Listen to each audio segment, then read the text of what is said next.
if you want a title for a sermonette, the title is Where Does the Time Go? Where does the time go?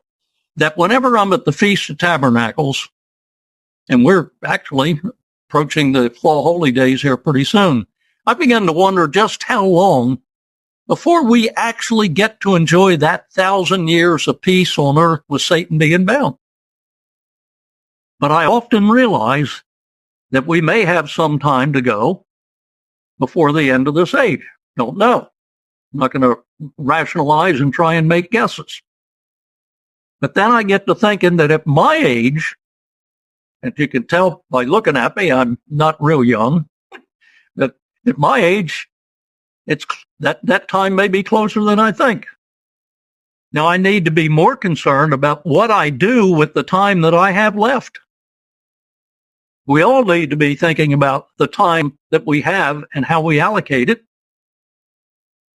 You know, we can't do anything to hasten the millennium, since that's in accordance with God's schedule, not ours. But we can make better use of our time, individual time. I often recall a song that was sung by Roy Clark many years ago called Yesterday When I Was Young. You know, music tends to inspire us. And it certainly does me. A lot of times you ever, all of a sudden a tune comes to your head and you start singing it. Let me go through some of the lyrics of that song. I think it'll give you an idea. Goes like this. Yesterday, when I was young, the taste of life was sweet as rain upon my tongue. I teased at life as if it were a foolish game, the way the evening breeze may tease a candle flame. The 1,000 dreams I dreamed, the splendid things I planned, I always built, alas, on weak and shifting sand. I lived by night, and I shunned the naked light of day. And now, and only now, I see how the years ran away.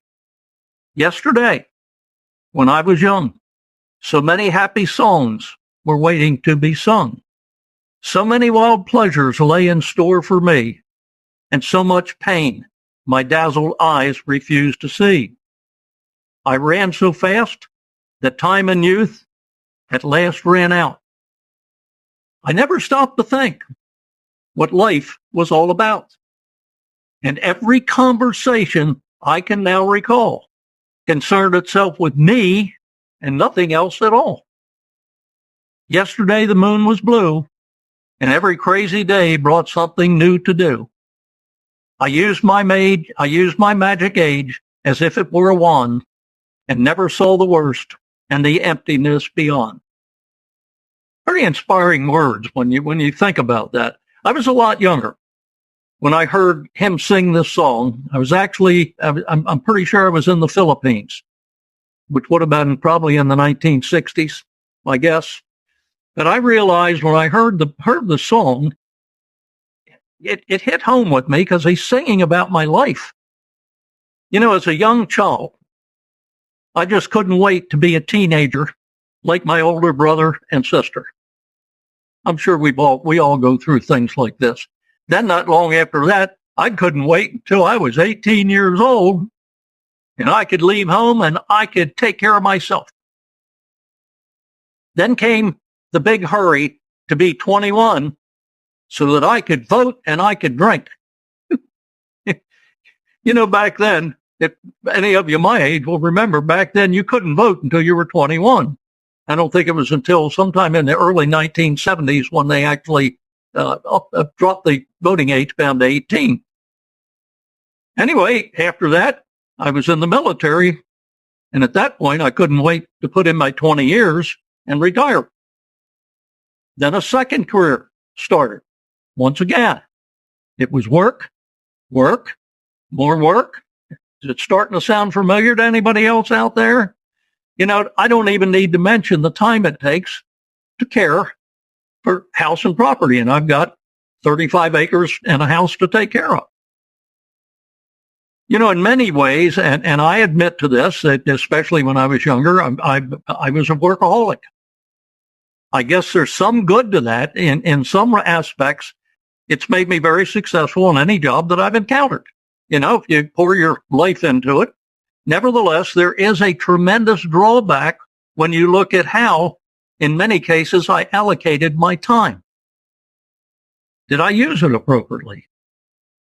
When my 5 children were young and my wife didn't work and my income was less than desirable, military income, it wasn't a lot, I took a second job, especially when I was on shore duty. A lot of times I was overseas and gone for almost a year at a time. But not just a second part-time job, but a second full-time job. I actually took a second full-time job. I would get up early in the morning. I'd go to work. I'd come home from that job. I'd change clothes and then go to my second full-time job. I'd get about 4 to 5 hours sleep, and then I'd start all over again the next day.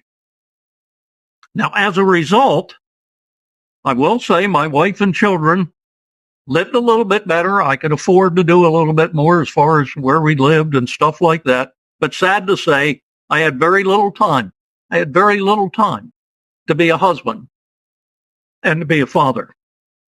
And what I wouldn't give if I could go back and reallocate a lot of that time that I used. Now, why do I tell you this? Because recently I thought about Psalm 90, and in verse 10 of Psalm 90, where it says, again, that's Psalm 90, verse 10, the days of our years are 70, and if by reason of strength they are 80 years. In other words, we're given approximately 70 years to live, and if we're lucky, could be 80 years. And I'm sure I'm not the only one. Many of us are beyond even the 80-year mark. But I wonder, where has the time gone? And how have I used that time over the years? In Psalm 39, and verses 4 and 5, King David asked the Lord. He said, make me know my end and the measure of my days.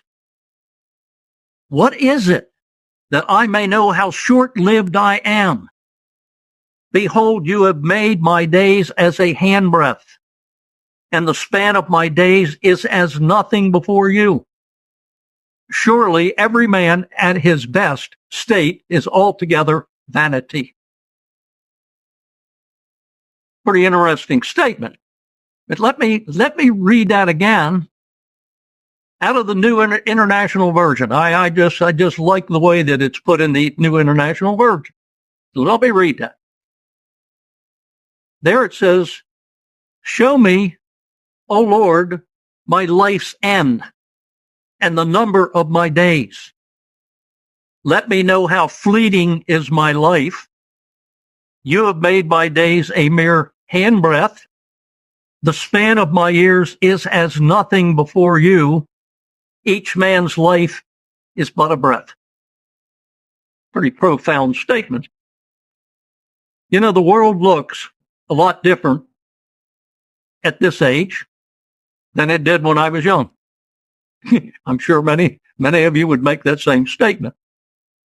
You come to realize that one of the most valuable things that God has given us is our time. That's one of the most valuable things we have. It is worth more than gold and silver. Time is not, I'll repeat, time is not a renewable resource. God gives us a limited amount of time. So how do we spend that time that we're given? How much time do we spend, for example, in front of a mindless television set? I don't do much television watching, quite honestly. I do watch news and a few other things. But I did when I was younger, I'm sure. Do you fill your minds with the fantasies of Hollywood? How much time do you spend on the internet? Cell phones, playing video games, or reading novels? Let me be clear here about some of the use of our time. Okay? Work, and I mentioned I did a lot of that, work is a necessity. We all need to feed and care for our families and ourselves. And God expects that of us. And watching certain things on TV is certainly okay if it's not abused. Unfortunately, many times while visiting my children, their TV set seems to never go off. And they often even eat in front of the TV set. Now, mealtime in my home, when we had children at home, was always family time. The family discussions took place at the dinner table. Sometimes to the chagrin of my kids. Anyway, so what are some of the things we should be spending our time on while we still have the opportunity? You know, I wonder how many of you remember Lee Iacocca. You know, he was the one that rescued the Chrysler Corporation from bankruptcy many years ago. Anyway, he made this statement. This is an interesting statement. He said, if you want to make good use of your time, you got to know what is most important, and then you give it all you've got. Is your spiritual life important to you? And if so, how much time do you devote to your spiritual life? In 1 Timothy 4, and in verses 13 through 16, 1 Timothy 4, until I come, devote yourself to public reading of Scripture and preaching and to teaching. And notice this, do not neglect your gift, which was given you through a prophetic message when the body of elders laid their hands on you. And he says, be diligent in these matters and give yourself wholly to them so that everyone may see your progress. So let's ask ourselves a few questions. Number one, how much time do I spend on reading the Bible and Bible study? Now remember this, the Bible is God's handbook for human behavior and for development. The Bible defines our relationship with God and with each other. It tells us what lies ahead and what God's plan is for mankind. Is this important enough for us to spend some of our time? You know, in 2 Timothy 2, and in verse 16, 2 Timothy 2, verse 16, Paul tells us to do what? To diligently study to show yourself approved unto God, a workman who does not need to be ashamed, rightly dividing the word of truth. Pretty profound statement. Number two, how much time do I spend in prayer? Not a ridiculous question. If you want to stay close to God, you need to talk to Him. And you need to ask Him for help in developing the godly character that He wants for us. And Paul tells us in Philippians 4 and verse 6, do not be anxious about anything, but by prayer and supplication with thanksgiving, let your requests be known to God in everything. Number three, how much time do I take for meditation? Brethren, we live in a rapid-paced world, and man, how time does fly. I can't tell you how many times I've made the statement, I wish the world would stop, let me get off for a few minutes. It just flies by. Sometimes we just need to stop. Think about life and get it together. We're told in 1 Timothy 4, and in verse 15, to meditate on these things. Meditate on these things. Number four. How often do I fast? Yeah, now, hopefully we all fast during atonement. I'm pretty sure we all do. But if you really want to show God that you're humble and you trust in him to supply your needs, maybe we need to fast more than once a year. You know, I'm as guilty as anybody. I get to go on a couple months at a time without even thinking about it. Now, I won't turn to all the scriptures concerning fasting. They're numerous throughout the Bible. Just look up fasting and go through. But they are numerous examples. And in the Bible, it describes all the effectiveness of fasting. And it does work. Number 5, how much time do I spend praying for, sending cards to, and visiting the sick? Are we so wrapped up in ourselves that we can't find time for those in need? It's expected of us. We should be doing that. Number 6, how often do I visit the widows, the fatherless, and those in prison? And I will tell you, there was a period of time when my wife and I lived in Jacksonville, Florida. We used to go to Stark, Florida, where the maximum security prison was. And we would visit frequently with a young man who was put in life in prison at the age of 16, the youngest person to be put in that prison at the age of 16. We took him a lot of material, spent a lot of time down there talking to him. What does James say in chapter 1 and in verse 27? What does James say? He said, religion that God our Father accepts as pure and faultless is this: to look after orphans and widows in their distress, and to keep oneself from being polluted by the world. Number 7, and finally, how much time do we spend with our family? I've already mentioned my shortcoming in this area. And I sure regret when I look back on those days. Do we spend time as a family studying and expounding on the Word of God? Am I teaching my children? Of course, my children are all adults, and now I'm not only talking about grandchildren, I'm talking about great-grandchildren. But am I teaching my children, grandchildren, great-grandchildren principles, biblical principles, and the value of God's way of life? Do I dedicate time being a good father, a good husband, a good father, or a good wife, a good mother? It's so important to have that family relationship.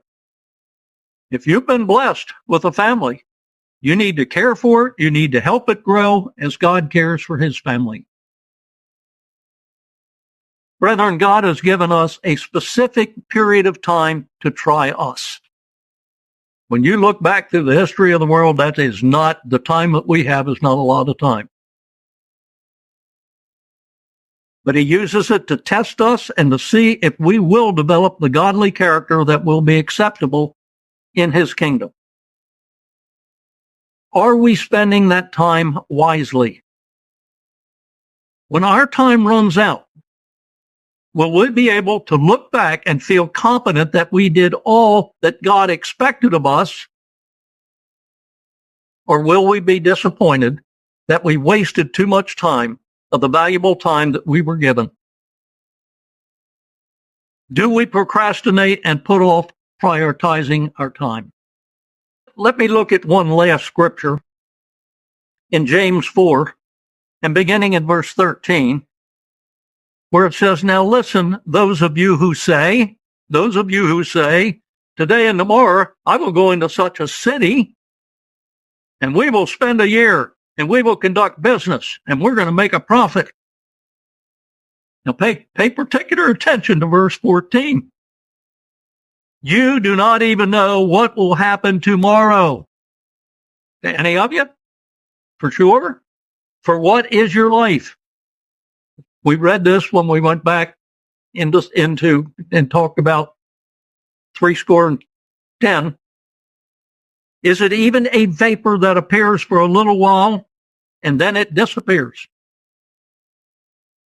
Brethren, do not put off those important things in life. Each day is a new opportunity. Now, let me close with something, and I don't even remember where I got it. It was an unknown author. but I think it was very well said. This is the beginning of a new day.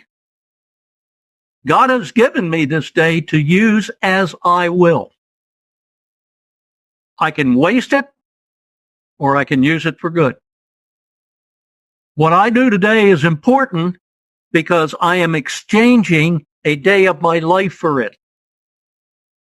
When tomorrow comes, this day will be gone forever, leaving in its place something that I have traded it for.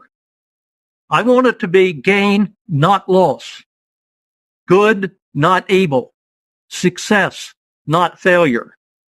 In order that I shall not regret the price that I paid for it.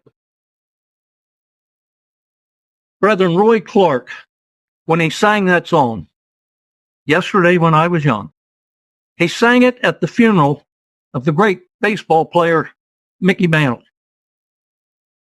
And he closed with the following verses to the song.